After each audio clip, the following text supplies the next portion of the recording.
Now turn to Part 1.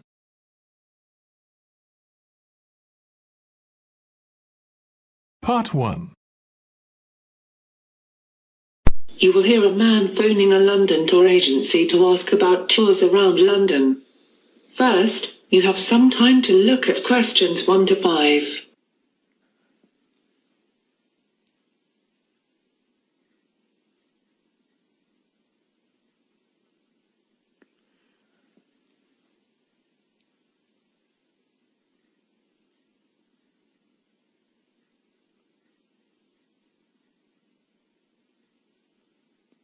Now listen and answer questions 1 to 5. Hi, London Premier Tours. How can I help? Hi, I'm coming to London with my family and we'd like to see the city. We just wanted some information on the best way to do this.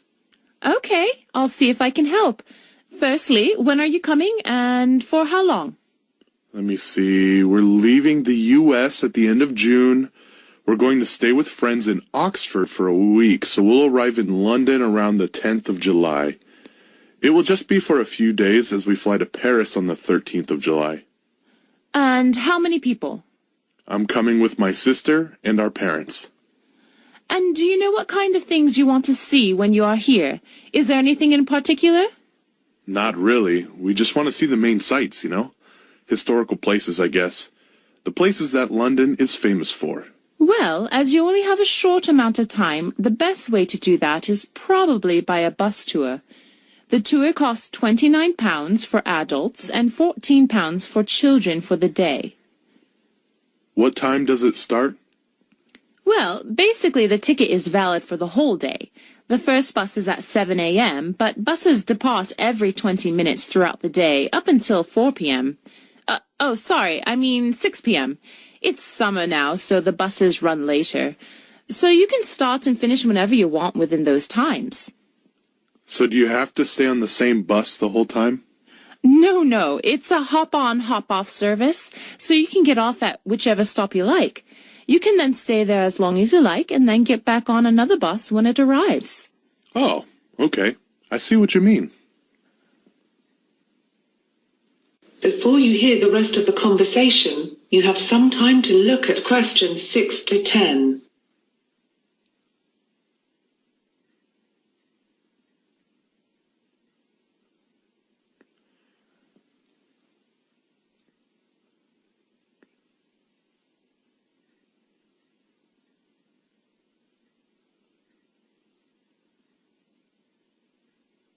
Now listen and answer questions 6 to 10. What sights do you see on the tour then? That depends on which route you choose. There are 3 routes, and we call them the red, yellow, and blue routes. There are many attractions, but the main attractions on the red route are St. Paul's Cathedral, the London Eye, and Buckingham Palace. I'm not too worried about the cathedral, but I know my parents would enjoy the London Eye, so we'd better see that. What about the other routes? The most famous places on the yellow route are Big Ben and the Houses of Parliament. Ah, both of those would be interesting to see. And the blue route? Harrods and Hyde Park Corner are on that route. I'd like to see Harrods, but I don't think we'll have time for shopping, and I don't know Hyde Park, so we'll not go on that route. So we'd probably choose the red or yellow. What do we have to do about booking? If you want to book, you can do that with one of our customer service operators on the phone. Or otherwise, you can go to our website and book. Some people just arrive on the day and buy a ticket on the bus. But if it's full, you may not be able to get a seat.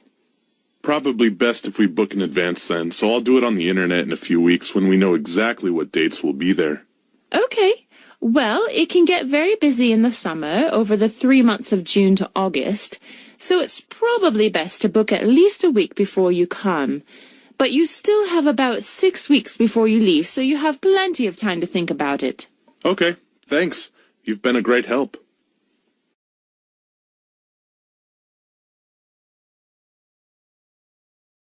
That is the end of Part 1. You now have 1 minute to check your answers to Part 1.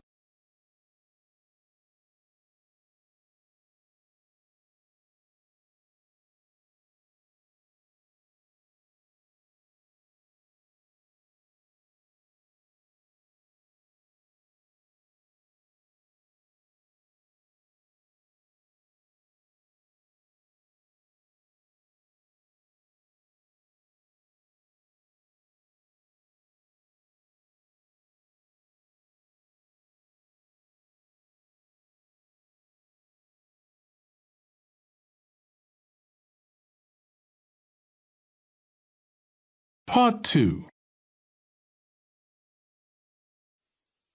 You are going to hear a talk about pandas.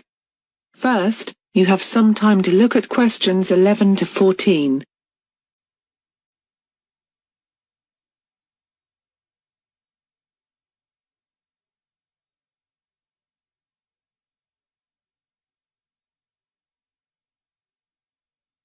Now listen carefully, and answer questions 11 to 14.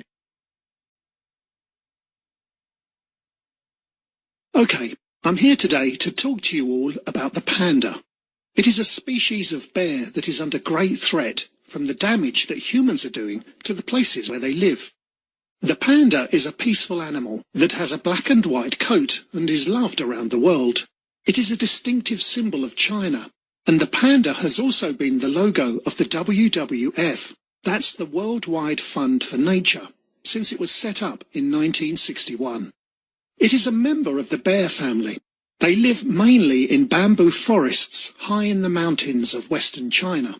A panda's daily menu consists almost entirely of the leaves, stems and shoots of various bamboo plants.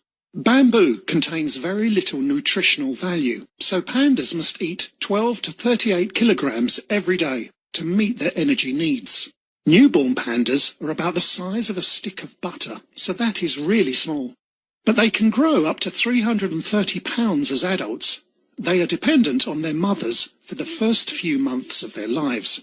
Panda cubs start to climb trees when they're only 6 months old, and as adults, the pandas make excellent climbers, despite their big weight. A panda's average life in the wild is 14 to 20 years, but a panda can live up to 30 years when they are looked after in places such as zoos. So why do we worry about pandas so much? Why are they important? Well, pandas play a very important part in the bamboo forests where they live by spreading seeds, which helps plants and trees to grow. In the Yangtze Basin, where pandas live, the forests are full of a vast variety of amazing wildlife, such as dwarf blue sheep, multicoloured pheasants, and other species that are in danger of extinction, including the golden monkey. Also, pandas bring huge economic benefits to local communities through ecotourism. Pandas have two main threats. The first is hunting, which is a constant concern. Poaching or killing the animals for their fur has declined due to strict laws and greater public awareness of the panda's protected status. But hunters seeking other animals in panda habitats continue to kill pandas accidentally. They are also threatened by habitat loss, in other words, by the loss of the home where they live. China's Yangtze Basin region is where the panda's main home is.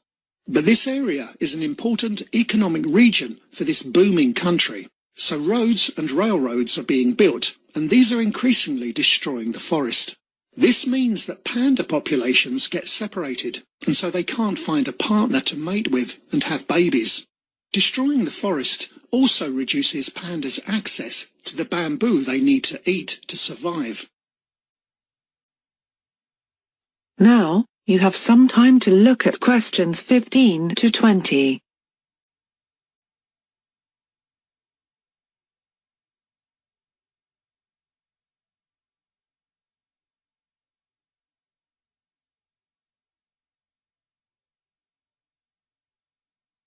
Now listen carefully and answer questions 15 to 20.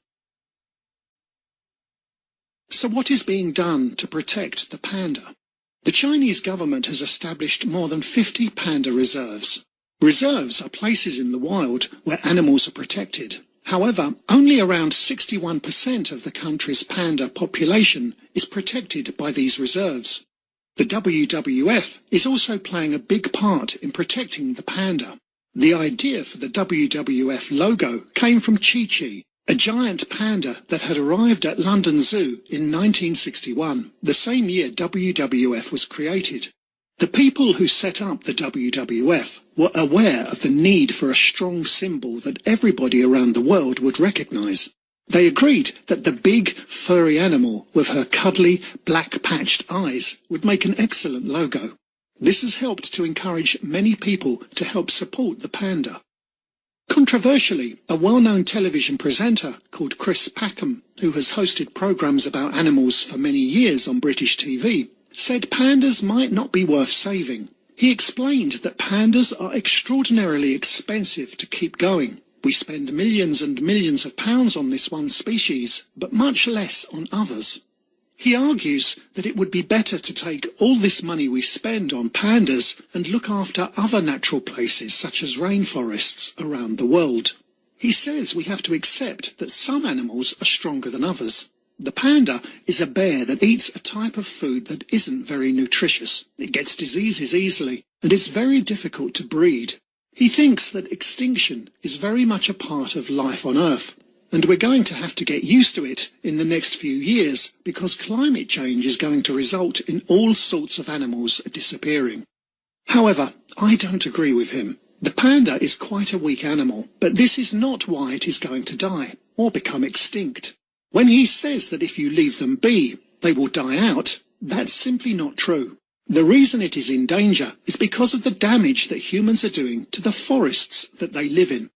If we don't destroy this, then they will survive in the same way that they have for thousands of years. And also, the places where the pandas live should be protected anyway. The panda shares its home with the red panda, golden monkeys, and various birds that are found nowhere else in the world. The pandas' numbers are increasing in the wild, so I don't see them dying out. Okay, I hope you've enjoyed my short talk on pandas. Are there any questions?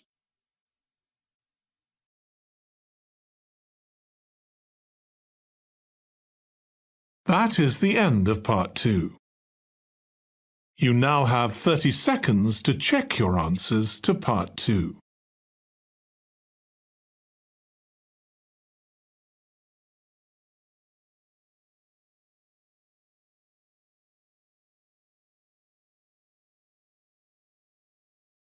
Section 3. You will hear a conversation between a student and her professor talking about a summer course.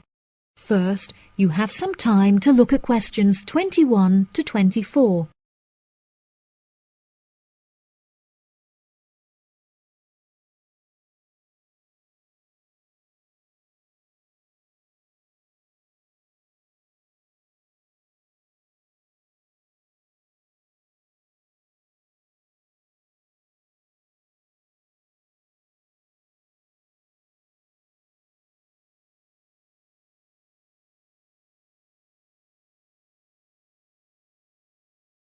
Now, listen carefully and answer questions 21 to 24.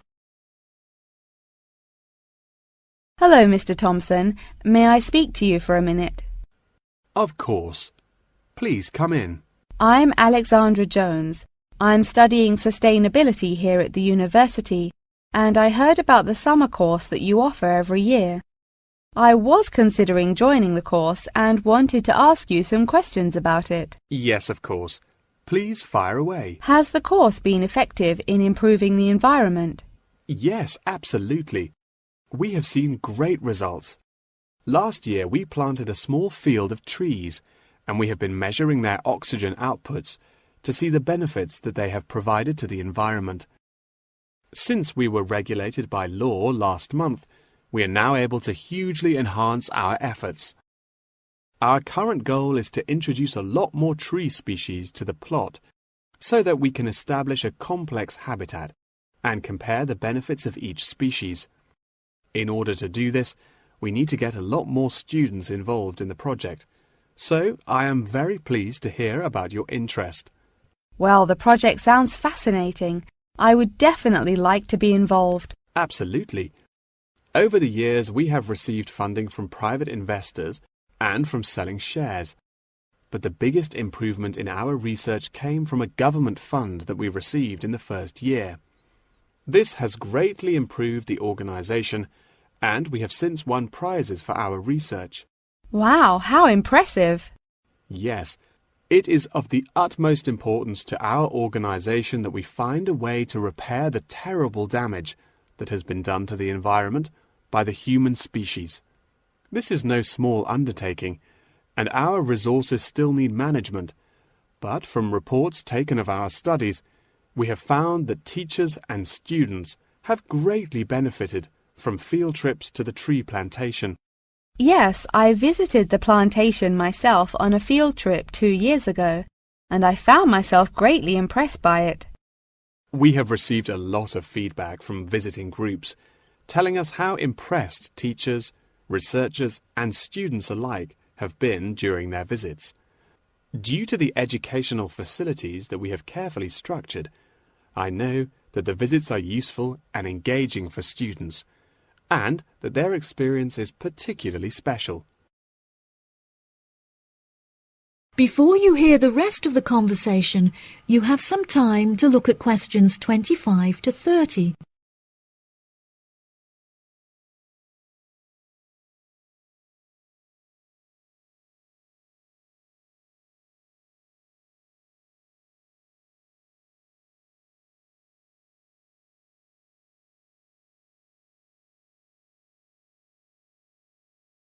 Now listen and answer questions 25 to 30.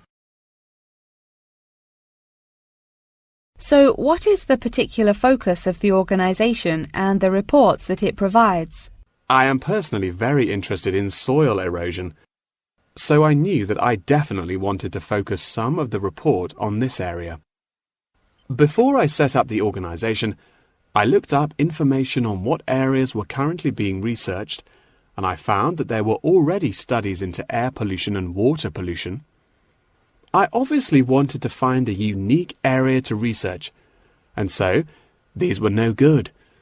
I was tempted to look into the background of overgrazing, but the impacts of forest exploitation are far more devastating, and very little research has been carried out on this subject. So I decided that this should also form some focus for the report. Yes, that makes sense. What have you found to be the greatest benefits of the activities carried out by the organisation? I have found that the greatest benefits are not the ones that anyone can learn from a book, like how to collect data, but more importantly are life lessons that one can gain only from experience.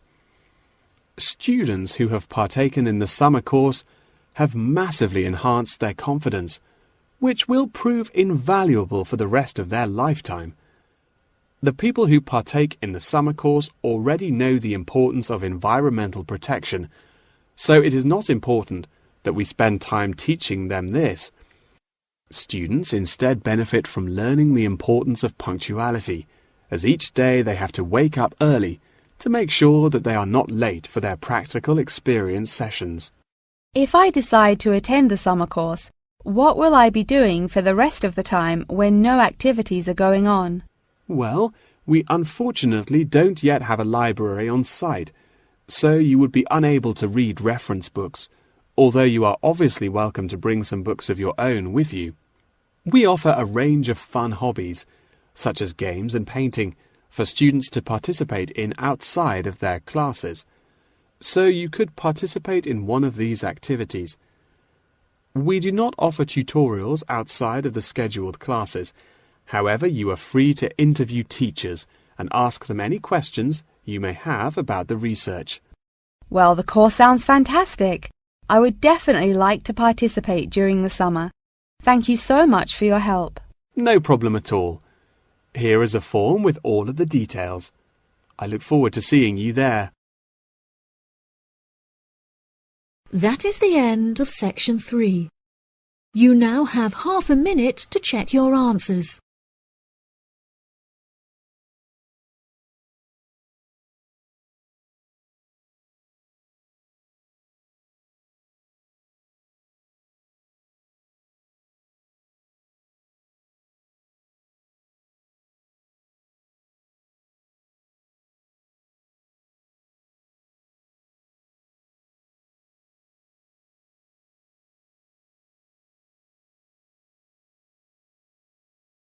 Now turn to section 4. Now turn to section 4.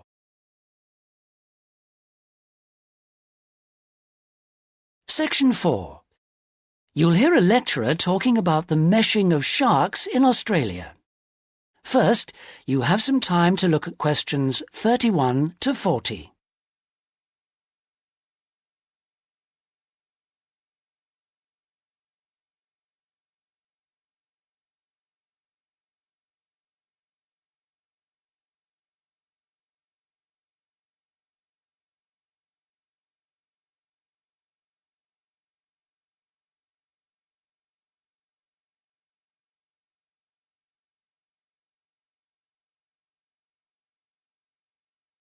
Now listen carefully and answer questions 31 to 40.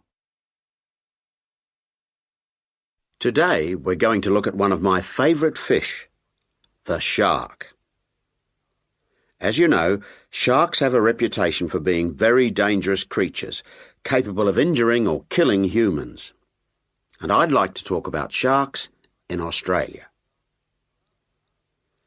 Sharks are rather large fish, often growing to over 10 metres, and the longest sharks caught in Australia have reached 16 metres. Sharks vary in weight with size and breed, of course, but the heaviest shark caught in Australia was a white pointer. That weighed 795 kilograms. Quite a size. Sharks have a different structure to most fish. Instead of a skeleton made of bone, they have a tough, elastic skeleton of cartilage. Unlike bone, this firm, pliable material is rather like your nose and allows the shark to bend easily as it swims. The shark's skin isn't covered with scales like other fish. Instead, the skin's covered with barbs, giving it a rough texture like sandpaper. As you know, sharks are very quick swimmers.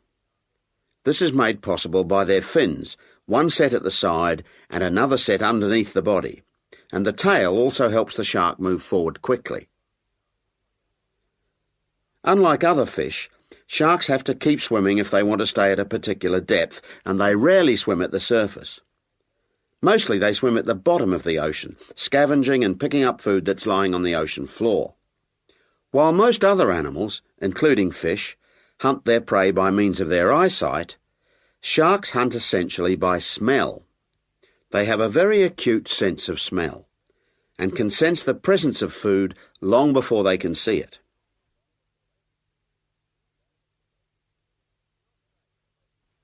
In Australia, where people spend a lot of time at the beach, the government has realised that it must prevent sharks from swimming near its beaches.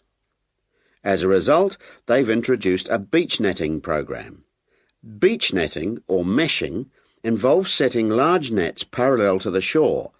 This means that the nets on New South Wales beaches are set on one day and then lifted and taken out to sea on the next day. When shark netting first began in 1939, only the Sydney metropolitan beaches were meshed. These beaches were chosen because beaches near the city are usually the most crowded with swimmers. 10 years later, in 1949, systematic meshing was extended to include the beaches to the south of Sydney. As a result of the general success of the program in Sydney, shark meshing was introduced to the state of Queensland around 1970. The New Zealand authorities also looked at it, but considered meshing uneconomical, as did Tahiti in the Pacific. At around the same time, South Africa introduced meshing to some of its most popular swimming beaches. When meshing began, approximately 1,500 sharks were caught in the first year. However, this declined in the years that followed, and since that time the average annual catch has been only about 150 a year. The majority of sharks are caught during the warmest months, from November to February, when sharks are most active, and when both the air and the ocean are at their maximum temperature. Despite quite large catches, some people believe that shark meshing is not the best way to catch sharks. It's not that they think sharks are afraid of nets or because they eat holes in them, because neither of these is true. But meshing does appear to be less effective than some other methods, especially when there are big seas with high rolling waves and strong currents, and anything that lets the sand move. The sand that's holding the nets down. When this moves, the nets will also become less effective. That is the end of section 4. You now have half a minute to check your answers.